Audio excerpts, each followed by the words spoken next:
শঙ্করী কিচেনে সবাইকে স্বাগতম। আশা করি ঈশ্বরের কৃপায় সকলেই সুস্থ এবং ভালো আছেন। আজকে আমি সর্ষে দিয়ে পোয়া ভোলা মাছের ঝাল করব। এটা বড় ভোলা, এই যে 2 পিস করেছি, ঠিক আছে। সর্ষে বাটা দিয়ে ঝাল করব। এখানে নিয়েছি আমি হাফ মালা নারকেল গ্রেট করে নিয়েছি, আর নিয়েছি পাকা লঙ্কা, আর নিয়েছি এখানে সর্ষের গুঁড়ো, এই যে এখানে নারকেল আর সর্ষে দিয়ে দেবো একসাথে, মিক্সিতে পেস্ট করে নেব। বেশি সর্ষে দেবো না, এই 1 চামচ সর্ষের গুঁড়ো দেবো, আর দেবো সামান্য একটু রসুন, আর দেবো এখানে রাঁধুনি। রাঁধুনি আমি গুঁড়ো করে রেখেছিলাম, আর দেবো এখানে 1 চামচ হলুদের গুঁড়ো, আর একটা ছোট পেঁয়াজ দেবো, ঠিক আছে। এখানে সর্ষে, কাঁচা পাকা লঙ্কা, আর নিয়েছি নারকেল, আর নিয়েছি সামান্য 2-4 কোষ রসুন, আর দিয়ে দিলাম এখানে একটা পেঁয়াজ কেটে। আমি একসাথে পেস্ট করে নেব। এই মাছগুলোকে আমি নুন মাখানো আছে, এবার হলুদ মাখিয়ে নেব।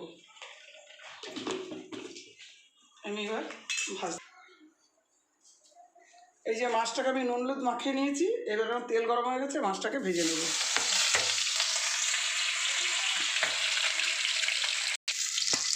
এই যে আমার মাছগুলো সব ভাজা হয়ে গেছে, আমি কালো জিরে দিয়ে দিলাম, কাঁচা লঙ্কা ফোড়ন দিয়ে দিলাম, রেখেছিলাম এই মশলাটাও ঢেলে দিলাম।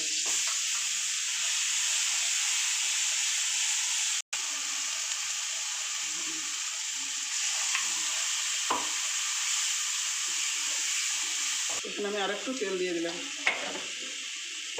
এই যে আমার সর্ষেটা, মশলাটা আমার কষানো হয়ে গেছে, তেল ভেসে উঠেছে। আমি পাশে গরম জল বসিয়েছি, এবার আমি গরম জলটা দিয়ে দিলাম।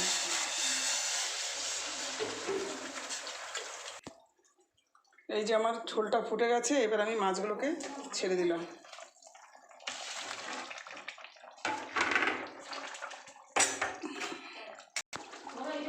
এই যে আমি টমেটোটা কাশ্মীর গুঁড়ো লঙ্কা দিয়ে এবং হলুদ মাখিয়ে একটু নুন দিয়ে দিলাম। টমেটো করে আমি চাক করে কেটে নিয়েছি। এবার আমি মাছের ঝোলের মধ্যে দিয়ে দেবো আদা পাকা টমেটো।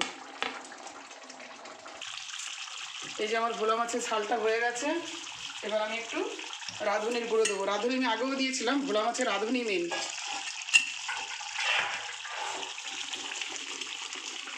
এই যে আমার ভোলা মাছের ঝালটা হয়ে গেছে, দেখুন আমি যেভাবে করেছি আপনারা সেভাবে করবেন। আমি আবার বলে দিচ্ছি কী কী মশলা দিয়েছি। সর্ষে দিয়েছি, সর্ষের গুঁড়ো দিয়েছি 1 চামচ উঁচু উঁচু, আর দিয়েছি আপনার রসুন দিয়েছি 3-4 কোষ, নারকেল দিয়েছি হাফ মালা, আর দিয়েছি একটু পেঁয়াজ, একটা গোটা পেঁয়াজ, হলুদ টলুদ দিয়ে একসাথে আমি মশলাটাকে পেস্ট করে নিয়েছি, এবং সর্ষের মধ্যে একটু চিনি দিয়ে পেস্ট করবেন একসাথে।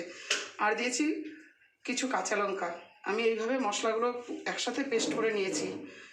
আমি যেভাবে করেছি আপনারা সেভাবে করবেন। ভালো লাগলে লাইক কমেন্ট শেয়ার করবেন, পাশে থাকা বেল আইকনে ক্লিক করবেন, এবং সকলে আমার চ্যানেলটিকে সাবস্ক্রাইব করবেন। আগামী দিনে যেন আমি আর ভালো ভালো রান্না দেখাতে পারি, আর আপনারা সকলে আমাকে আশীর্বাদ করবেন।